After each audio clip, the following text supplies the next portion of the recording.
Welcome to the Old Man of the Three Things with JJ Reddick and the Dunker Spot, Nekias, Duncan, Steve Jones. How we doing, fellas? We're doing pretty well. In the thick of the playoff hunt, so having some fun with it. Steve, how are you? Oh, I'm happy, excited. Fun playoff basketball things are happening. What makes you the happiest? Man, you know, that Clippers-Dallas game was really fun. And I think for me, it's once you get to these game fours, these game fives for some of these series, it's just the battle. Each team has kind of shown this is our path to success. And you start to get into this area where your team can be very good, but you now have to solve one or two specific things in short order if you want to advance. And kind of seeing where these teams are kind of going in these matchups is where I get excited. So I'm happy to be here. What's the thing that jumps out for you for the Mavericks that they have to solve? The challenge for Dallas to me is, can you make the defense pay? When you have Luka, when you have Kyrie, they are going to A, make shots, B, generate different coverages and schemes. They're going to generate help. You saw the Clippers, especially in that game four, the rotations they made were great, but we're helping. We're sinking on these drives, Luka. You have a pass that's open. They need to make these shots or make these drives to make us pay. And then they also have to figure out, okay, how do we want to take advantage of the Clippers throwing multiple schemes at Luka to where it's a drop and we're navigating, or it's up at the level, or we're throwing a switch to try and keep him out of rhythm. That, to me, feels like the biggest challenge for the Dallas Mavericks. I like it. There was a lot to unpack from yesterday's game. I was very, very happy that I got to call it. First of all, we got a full layout. A layout is when you shut the fuck up as a broadcaster. We got a full Mike Breen layout, a full Doris Burke layout, a full layout from me in a 20-point game in the second quarter. The Dallas arena, the fans, like, they're going crazy. They're down 25 in the second quarter. Mike and I said this at halftime.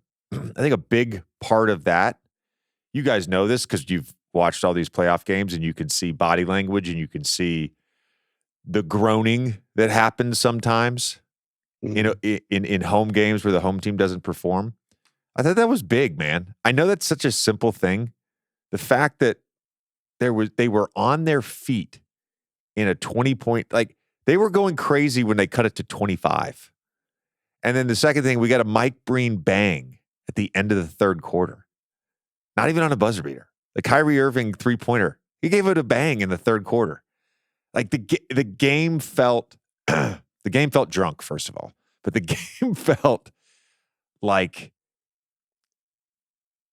it captured what makes basketball at times, and particularly the modern NBA with three-point shooting, momentum, right? It captured momentum. Just these wild, wild swings. And I give a lot of credit, man, to the Clippers for maintaining just a level of composure. I give the Mavs credit for maintaining a level of composure to start that game. I want to say one thing real quick, and we touched on this on the broadcast. Clippers are 2-0 without Kawhi, 0-2 with Kawhi. I think we can all agree that when Kawhi is fully healthy, the Clippers are a better team with him, right? No one's saying they're not a better team with Kawhi. I remember a First Take last year where it was suggested that Kawhi should just go out and play with his torn meniscus. You know, a 50% version of Kawhi would help the team. That is just not the case in basketball. And maybe at some point in NBA history, a guy could go out and hobble around on a bad ankle and play. You can't do that anymore. You can't do that anymore. And you know, watching the game Friday night from courtside, I don't think Kawhi was thinking about basketball. I think he was thinking about his body, and he was thinking about what are my limits here. I mean, he had that dunk; he didn't even want to land. So the idea that a player at 70%, well, you can give us 10 to 15 minutes. Guess what? That's not the player that you have come to rely on. And so for Kawhi, there's a level of lack of clarity when he's out there trying to battle through whatever's going on in his knee. And this is a guy who's had 3 major knee issues. And for the Clippers, there's a level of clarity for Paul George, for James Harden, for Norman Powell. Okay, this is how I have to play. And I think that helps. It doesn't mean they're better without Kawhi. It just means in this stretch, they're better without Kawhi. Am I off on that? Oh, no, I think that's 100% fair. Like, you need the best version of Kawhi to be the best version of the Clippers. But as of right now, if he can't really move like that offensively, and he already plays a more deliberate style offensively, he wants to set up shop in the mid post and kind of poke at your defense that way. It kind of plays into Dallas's hands to a degree with how they want to defend defensively. They want to switch. They want to show early bodies. There's a collective size that Dallas has across the board now, post All-Star breaking all the trades. And if Kawhi is setting up shop and he can't explode the way that he normally does, then you don't have that element of rim pressure. And if you're Dallas and you are giving up just contested twos to Kawhi, as good as he is, you kind of take that from like a shot profile standpoint, and Dallas is able to run or get into the early offense from there. And I think without Kawhi being there, you saw it in the game 4. The Clippers just played a lot quicker, or at the very least, it felt that way. But to your overall point, just knowing what the roles are. If Kawhi isn't there, you know your top 2 in whatever order you want to put them in. James Harden, you are starting and or ending possessions for us. Paul George, you are starting and or ending possessions for us. And that just allows you to know if James Harden is getting this inbound or if James Harden is getting this outlet, we know what pick and roll we're about to flow into. We know where we want to start our offense and how we want to get into things. With Kawhi there right now, like, I think the Clippers had to kind of slow things down for him. In addition to Dallas just generally defending well into game 3. But I think just the general pace, like, this is I don't think the Clippers can afford to play super slow in this one. They couldn't, which is why I'm glad they kind of went the way they did in game 4 with more movement, on ball, off ball, more pin downs for Paul George, a better flow. Even if you get past the first option, they're flashing a big, let's go to a dribble handoff. And I think when you think about that, you get Paul George involved, you get him in rhythm. Now he's driving and the isolations are popping. Saw that in the first half. James Harden's drives, he's making quicker decisions. Now you have things to run for Norm Powell, which I thought was important. And you can just keep things on the string. And now with those guys playing at that high level, as you mentioned with the hierarchy, Dallas had a decision to make. Do we want to put 2 on the ball? Do we want to show more activity? Does that open things up? Now we have Zubac Plumlee rolling. We have Westbrook or Man rolling. We're forcing them to go switch and double. So I think we saw the difference between game 3 and game 4. If the Clippers can make those quick decisions, I just think they look like a different team. That's going to be their best shot to win this series. Couple things real quick about I want to wrap. I'll put a bow on the Kawhi thing for now, but just one stat for Kawhi. We were talking about the offense this season. When Kawhi was on the floor, the Clippers had the equivalent of a top 5 defense. When Kawhi was off the floor, they had the equivalent of a bottom 5 defense. So it's not just on the offensive end where Kawhi at his best is remarkable. It's also on the other side. A couple things that really stood out to me. Number one, I don't understand how it's game 4 in a series and they run one play for Norman Powell. It is a stagger away and he comes out of the left corner and he gets to his right hand. And I don't understand how in game 4 you're still not top blocking that and you're just letting him come off and you're chasing over 2 screens and he's getting downhill. Now, you could say, it's one play or 2 plays late in the game that are inconsequential. Okay, so there was one play that he scored on, got to his right hand, right? Scored. Then there were 2 plays where they put 2 on the ball up top. One was with Harden. One was on a pin down in the corner to Paul George. In both those cases, they got the France cut out of the corner and got a layup. So that's 3 plays in a very close game where I don't think Dallas executed whether it was the game plan or not to put 2 on the ball there. I just didn't like it. And I also didn't like there were, I think, opportunities to put a little more length later in the game. If you're going to give James Harden straight line drives, and I don't mean James Harden getting to a straight line drive. I mean literally opening up your stance. He said this after the game. Lisa asked him, Well, how are you able to do that in the fourth quarter? And he's like, it's their game plan to just let me go right. It wasn't as drastic, right, as what Utah did under Quinn Snyder a few years ago when James was in Houston. But it was obvious. It was like, we're just going to let him go right. There's no length back there. It was Maxey trying to contest those floaters. Didn't love that, but I thought Harden was awesome. He had 6 blow-bys in the fourth. 10 of his 14 drives were blow-bys. Made those threes in the first half. Like, you watch the guy play, and I've been fortunate to call a few Clippers games this year, but you watch the guy play up close, and you just see the mastery. Like, the way he thinks the game, he reads his guy, he reads the entire picture. We always talk about the court mapping with Jokic or LeBron or Luka. Like, James Harden has been in that category for so long, and it's fun. It's fun to see him play at his age with the miles he has on his body and all the wear and tear. It's just fun to see him play and still be able to control a game down the stretch. Like, it was delightful for me. Like, Steve pokes me all the time. We've had various conversations about James Harden throughout the history of the pod, how good he is when he's healthy and when he's rolling. But one of the consistent questions I've had, going back to like the Brooklyn era, how often is he going to get downhill? What happens when he gets there? And for him to close the game out with a whole bunch of floaters off of those straight line drives, like, it was nice to see that mixed in, because we saw the step backs in the first half. And we saw the timely shot making there. We saw the playmaking, to your point, JJ, how he was able to map out the floor and get guys in their spots. For him to close the door with, I'm getting down. If you're letting me get this drive, I'm just going to rip your heart out with floaters. This is the shot that you want me to take. I'm going to make just about all of them. Have fun dealing with me. I just enjoyed that as a basketball fan.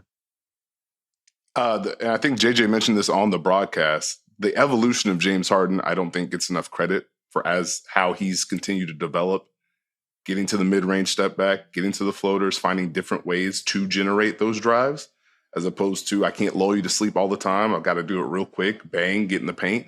So I think, hopefully that kind of performance opened up the eyes to see just, it's not easy to be the scorer you were and Father Time chases you and you're evolving in different roles, and he's found a way to continue to impact the game. I use the term generational footwork. That one floater he had going against Luka where he went right and got to his Euro step and hit the little lefty floater, the step back three. I don't think we had time coming out of halftime. I mentioned the space he created. We actually looked at the video at halftime. We were trying to show the highlight. We didn't have enough time. He covered 10.2 feet of space on that step back. There's a bunch of players, right? There's a bunch of players over the last, call it 25 years, right? Kobe, certainly Duncan with his footwork, Jokic, Kyrie, Luka, Jalen, Brunson. There's guys across the board that have had, have impacted the evolution of NBA footwork. And James Harden, I think, is Manu, of course, but James Harden is at or near the top of the list in terms of his footwork. And it's even with the foul drawing, which I said on the broadcast, the Josh Green play, I didn't think was a foul. The timing, it's the same thing with Joel, right? The timing of knowing when to go to your gather. Why it's important is because the defense is fucked up in the head. Like, if that's what you're thinking about, normal guy, you put your arm out, you arm bar him, whatever, he's coming off a screen, you're chasing over the top, you've got your hand on him. Like, that's how you play defense. And with him, he just makes you think at all times. It's one of the things I love about him. I want to give some love to Terrence Mann. This is as it relates to Luka. Luka's awesome, right? We know he's awesome. He's almost averaging a triple-double. It has not been efficient in terms of his scoring. He's struggled from three. I thought Jason Kidd talked about this before the game, and I thought I saw more of it in Game 4, where on his drives, J. Kidd really just wants him to shoot. And you guys brought up the playmaking and him and Dallas not sort of making enough shots out of that at times, where he's making those long skip passes. I would be comfortable if I'm on the Dallas Mavericks. I'd be comfortable if I'm like, Luka, just go shoot 42 times.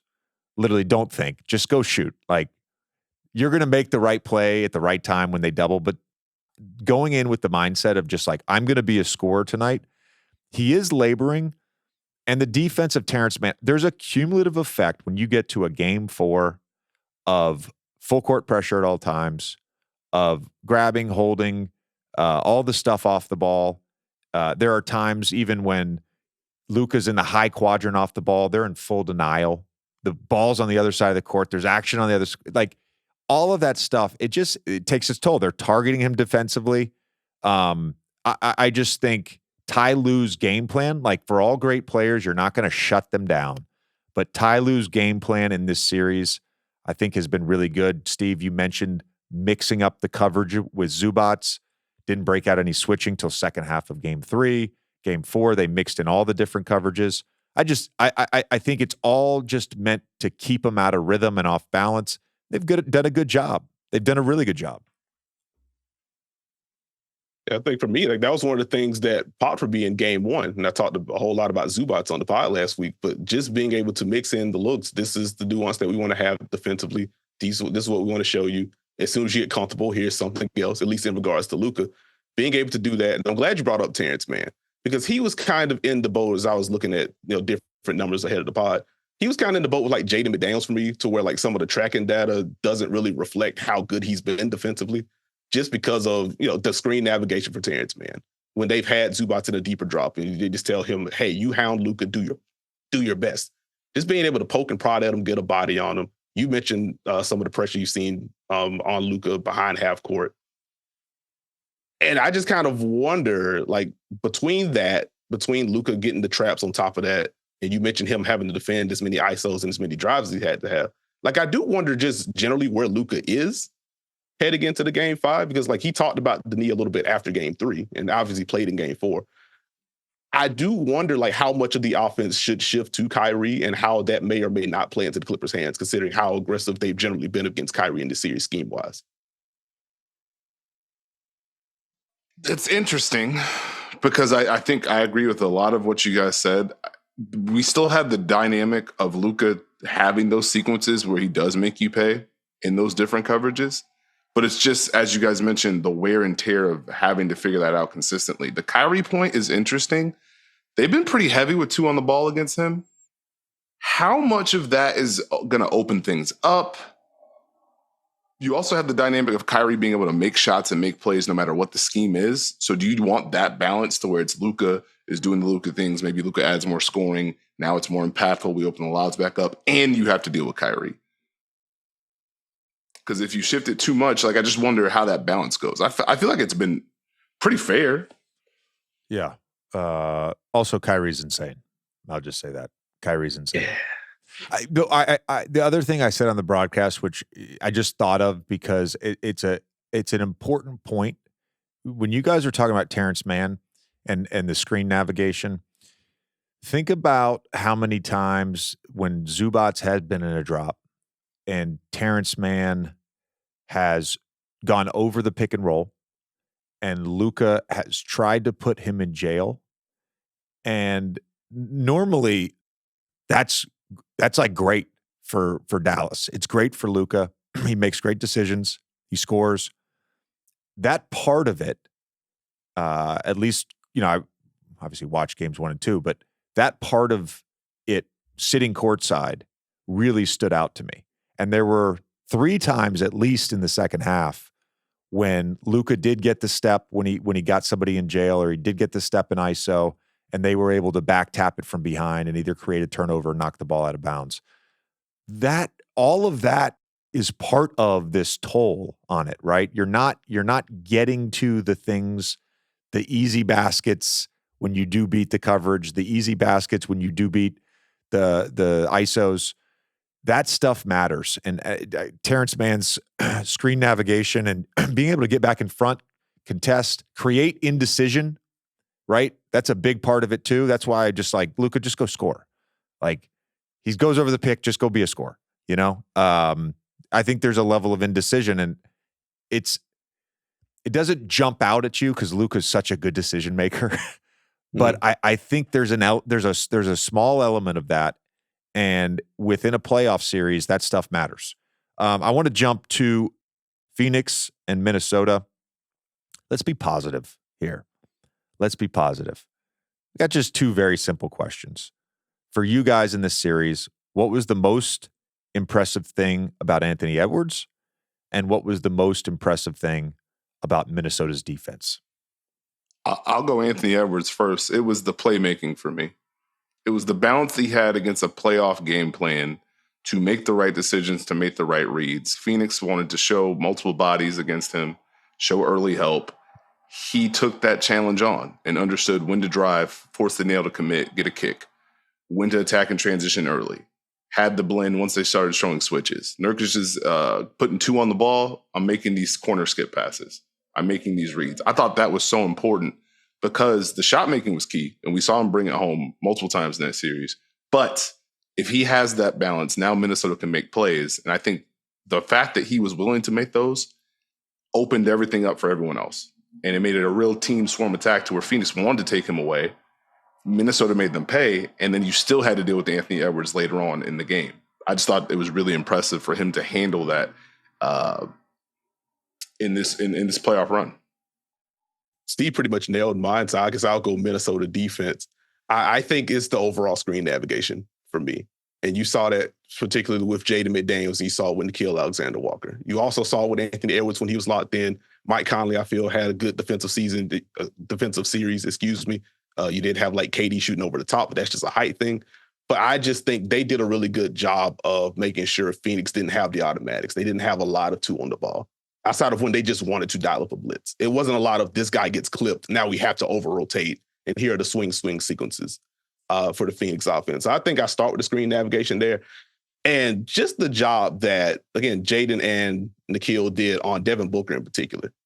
Book finally broke out with a big scoring performance in Game 4. Can I just very quickly read you the pick and roll numbers by game for Devin Booker in this series? You can. On possessions featuring a Devin Booker pick and roll. Game 1, 0.8 points per possession. Game 2, 0.58 points per possession.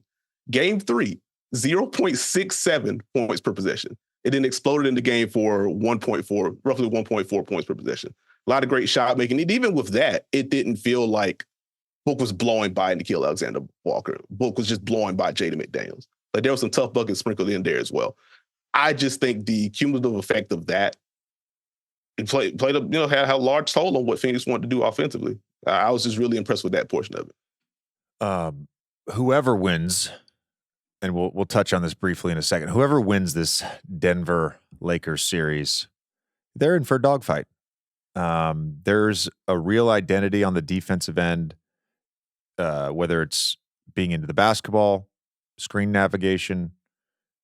You briefly touched on it, but I think they're as good as anyone right now in terms of once they have to be in rotation, and it's not often because Gobert so often is back protecting the rim. But when he is out in space, they do a great job rotating. They really do. They cover for each other, and outside of Conley, all these guys rotating have size and length, right? That's important. It's similar to Denver when they're in rotation when Jokic is up, or if there is a blow by. All these guys outside of Jamal Murray have size and length. That stuff matters. Steve, you brought up Anthony Edwards bringing it home. In the fourth quarter in this series, he averaged 10.5 points a game on 67, 100 shooting splits. That really stands out. Karl-Anthony Towns shot 53% from 3 for the series. Gobert as the contesting defender, 17 of 48 for Phoenix, 35% from the floor with him as the contesting defender. And then the other one, and it's just shocking, is the big 3 for the Phoenix Suns when they were on the floor, minus 51 over 4 games. Is it fair? Is it fair to say that this was a failed experiment for the Phoenix Suns? Like, and what I mean by that, this is not me questioning Kevin Durant. It's not me questioning Devin Booker. It's not me talking anything about legacy. It's not me questioning who Bradley Beal is as a player. But they feel a little hamstrung. And the idea of running this group back with little to no optionality for any sort of roster construction, I don't know. It seems like a scary proposition going into next year. But I guess in a literal sense, yes. But this also just feels like this was the other side of making the move. Mm-hmm. Because I think you saw what the high end was when Phoenix was finally healthy. And we saw it multiple times. So 100%. Yeah. No. In fact, we saw it during the regular season series against Minnesota, and why a lot of people felt like this was a bad matchup for Minnesota, because even if you defend us well, we can just shot make anyway. And if we downsize, we can just spread you out in a way that we're going to generate a good shot every time down. But I think the obvious risk heading into the deal was, how healthy is everyone going to be? Because KD's missed time in each of the last few years. Bradley Beal's had the health concerns. And because you're adding the Beal salary plus the no trade clause that's going to factor into the offseason, you don't have the pick. You don't have the pick access to move. You don't have a lot of mid-sized salaries to move. Like, the one that you're going to have at this point is like Grayson Allen or Nurk, and I'm not sure what their trade value is going to be. So, like, it's a failure because, I mean, they lost in the first round. But as far as they super underwhelmed, what were they thinking, et cetera, like, this just felt like the natural, if it goes wrong, is going to look like this outcome. So I don't really have like super strong. I think that's very much a both can be true answer, and I agree with you. Yeah, I agree with you on that. I think it's the gamble. I think the toughest part is the roster construction piece, because we've seen these teams make these big trades and year one goes like this. Year two looks a lot different, looking at Dallas, Minnesota. How do they take what the part of the failure as far as what do we need to add? How do we enhance our offensive attack? What are our best lineups? That portion of it is going to be tougher for them because of the roster construction piece. They need more ball movement. They need more player movement. They need sets to enhance and use the versatility of their big three. But when you look at it, you go KD at the 5. Okay, what are you running? Who's out there with them? Our defense is treating these guys as shooters or non-shooters. And I think that's where it gets to, I think you know what you need, but how do you go get it? Mm-hmm. That's fair. Let's do Knicks Philly in another awesome game yesterday. We were no TVs in the green room, so we just sat courtside and watched the game on our ISO feed during warmups and such. Look, I don't want to just belabor this point, but it doesn't matter who is on the floor. Maybe it does. At least watching the game and watching all 4 of these games so far and watching the Knicks all season, it feels like it doesn't matter who's on the floor for either team. You could have your best defensive rebounding lineup. You can be playing without size. You can have Mitchell Robinson and Isaiah Hartenstein off the court for the New York Knicks. These motherfuckers are going to grab offensive rebounds. Like it's crazy because there were possessions of this yesterday, and there's been possessions all season and in this series where it's like, oh, what an offensive rebound. Oh, they missed again. Oh, what an offensive rebound. Oh, a 50-50 ball. Oh, they got it. Like, you're giving them 3-4 chances on a possession. It's a level of grittiness, and you can measure it with offensive rebounds and 50-50 balls, sure. But the way this team plays, it's a dogfight. And you can't quantify the effort and the heart of this New York Knicks team.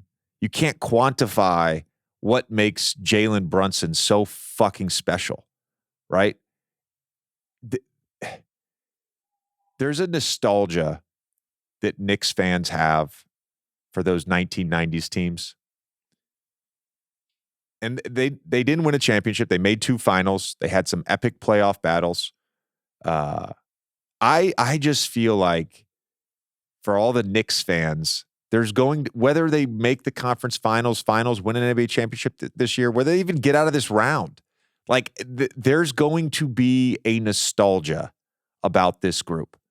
They have just like captured everything that Knicks fans love. And to me, they've captured everything that is right about basketball. They are a true team. And it's all led by motherfucking Jalen Brunson. He's a monster. How have you guys seen his adjustments and the Knicks' adjustments in games 3 and 4 versus games 1 and 2? Is it small stuff? Is it big stuff? Does it come simply down to, now he's making shots? Like, I think it's a blend of both. Like, there have been schematic tweaks. Like, it feels like the pick and rolls are a little bit higher for him. It feels like we've seen more guards and wing screen for him. Let's see if we can get Tobias Harris on me instead of Nicholas Batum or instead of Kelly Oubre. Now let's flow into a pick and roll. In terms of the actual usage, I looked this up earlier this morning. Like, I think it was 20 plus off-ball screens for Jalen Brunson in game 2 and game 3. They pretty much went away from it in game 4. I think only 11. And then he had a series high in pick and roll reps in the game 4. And so I think the combination of him now kind of knowing, okay, this is how they want to guard me, especially when Embiid's in a drop. These are the guys they want on me. I've now seen through the first 3 games, they are willing to toss this switch out at me. Now I can just get into this quicker. Now I can just go up the left side of the floor, get an early draft screen from a Josh Hart. Let's get Kyle Lowry on me. Now let's flow into this pick and roll with Isaiah Hartenstein. Or now let's get whoever Tobias Harris is guarding on me with 15 or 16 on the clock. Now I can flow into whatever I want to. Even if they do want to go into the off-ball stuff, let me get this screen first, pitch it to Isaiah Hartenstein above the break. Now we can get into the off-ball action, not come back off. So I think it's just kind of, to borrow from Steve very quickly, kind of the data collection that he's talked about with Chris Paul. Let me see what you're doing, and then we'll take it over late. It's kind of been 3 games of this is who you want. This is how you want, where you want to send me. This is what you're willing to live with. Let me flip this on his head now. And then in the game 4, you get the shot making on top of that. Because it felt like in game 3, a lot of drop, a lot of pull-ups. He still didn't have it going. A lot of those high pull-up threes for Jalen Brunson didn't really have it going. But it was the most comfortable he had looked in the series. And so for him to have this kind of explosion in game 4 was a lot of fun, and the box score pops, but it feels like a culmination of just kind of poking at pride and get what Philadelphia's been trying to accomplish. And just to add on to what Nekias said when he mentioned the high pick and rolls, the one thing I like is they're making it more flat, making it more of a step up, and Jalen Brunson can now lead the dance, pick whichever side he wants to go. He's mixing in more rejects, which makes it tough. He's getting to his spots and going up. If you're running a set and he sees he has space, he's looking to attack. So he's finding different ways to add value. He's finding the matchups, as Nekias mentioned, to go ahead and push things that way. But I mean, it's the shot making is tough, especially this time of year. You have these guys, you have a game plan devised against them. You're thinking you do a great job, but in the back of your head, okay, at some point this is going to flip. And now once that flips, okay, our drop doesn't feel the same. Hey, Joel, let's do a late switch. Hey, and then the Knicks mix in timely baskets where they're locked in denying Jalen Brunson. Okay, let's go to someone else. Dribble hand off to OG. Dribble hand off to Dante. They make a basket. Now you're thinking again. So I think that's just been the fun part, and the Knicks defense overall. My goodness. Embiid, when he's on the court this series at plus 34, when he's off, minus 38, played the entire second half. Anunoby guarded him in the fourth quarter for 21 plays in the half court, and the Philadelphia 76ers went 3 for 16 on those plays. The offense felt very stagnant. Even when they got to some Maxey stuff, I didn't think they involved the right people. They've had so much success with that double drag screen where they use Jalen Brunson as the first screener, and Maxey can get to his right hand. And a lot of times Embiid will sort of peel out on that. So as they're sort of making that switch, there's not contact, and then Maxey gets ahead of steam going to his right hand, right? Early in the series, they were running that a ton, and they've run it all year. There was none of that in the fourth quarter. And I also get wanting to post Embiid and him just being a willing passer out of that. It didn't feel, I'd have to rewatch the fourth quarter. It felt like a lot of left mid-post post-ups, and everybody's standing around versus that elbow foul line area where it's just, first of all, he's really fucking good from there, but also it's just harder to double. It's harder to be in rotation out of there.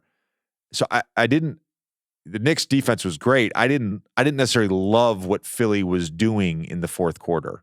What did you guys see from their offense, good and bad, in that fourth? I think for me, it's a lot of what you said. Like, it just felt slow, and it felt like New York had the ability to load up in a way that we haven't seen for most of the series against Embiid. Even when the shots weren't going down, it felt like, I go back to the first two games when they would post up Embiid on the left side of the floor. It felt like they knew the help was likely going to come from one pass away.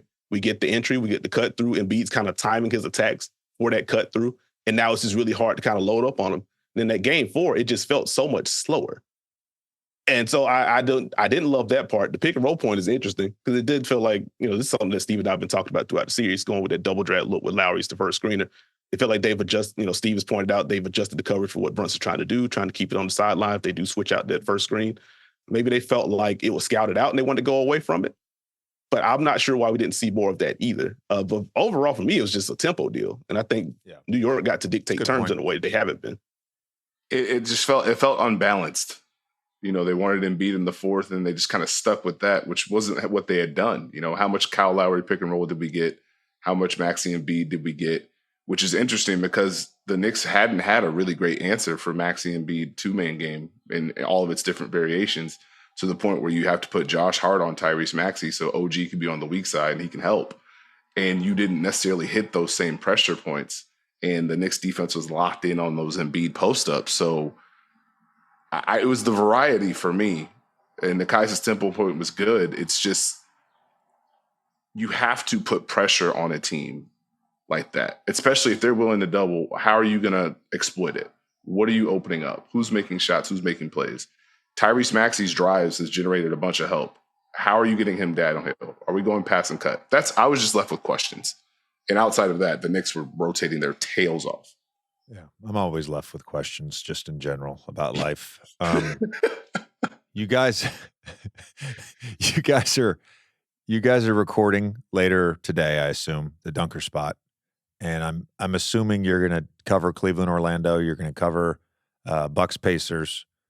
So for all our listeners, all the other series we didn't get to, Nekias and Steve will have that. OKC, New Orleans, I'm missing one, and I apologize. Boston, Miami. Real quick for this, just tell me what you're looking for tonight in the Lakers-Denver game. I want to see how quickly Denver gets into their stuff.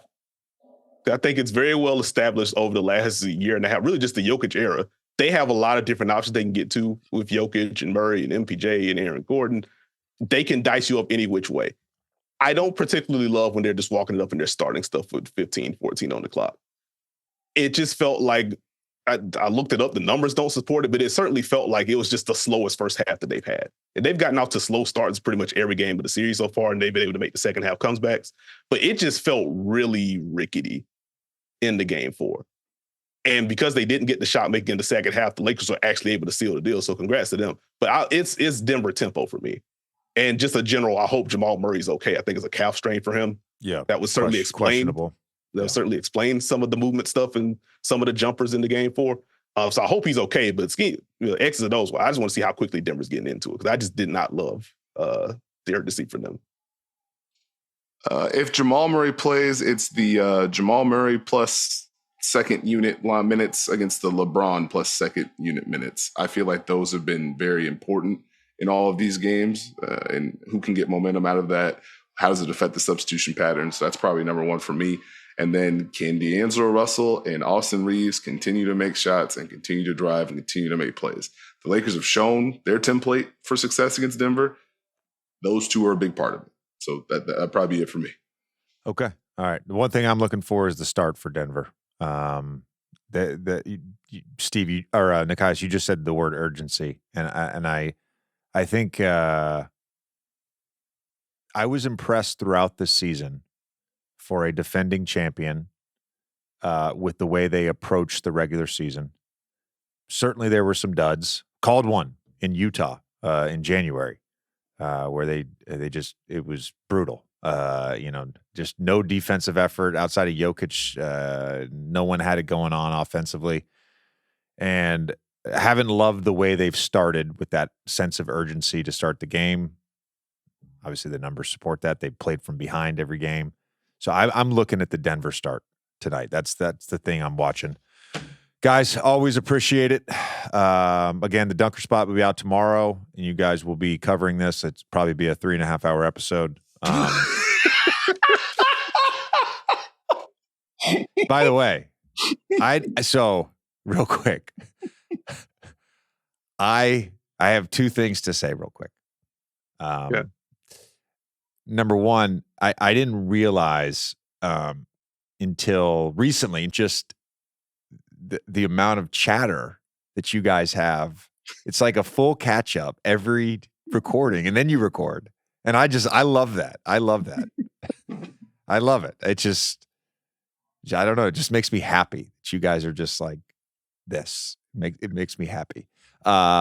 Secondly, we just moved into a new house, and I had to call Spectrum on Saturday when I was in Dallas to get some routers and some hubs for the Wi-Fi, because I don't know why the AV company didn't provide that. They were supposed to. Whatever. It's all good. It's all good.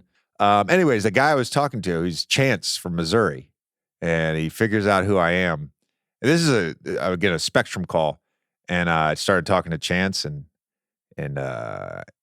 we had a 10-minute conversation on why Russell Westbrook is the greatest point guard of all time in his eyes. And I just wanted to give a shout out to Chance from Missouri. He requested that we give him some love on the pod. So NBA fans all over the place, and I love fandom. So shout out to Chance. Guys, appreciate it. Thank you. Thank you, and thank you, Chance. Yeah, Chance.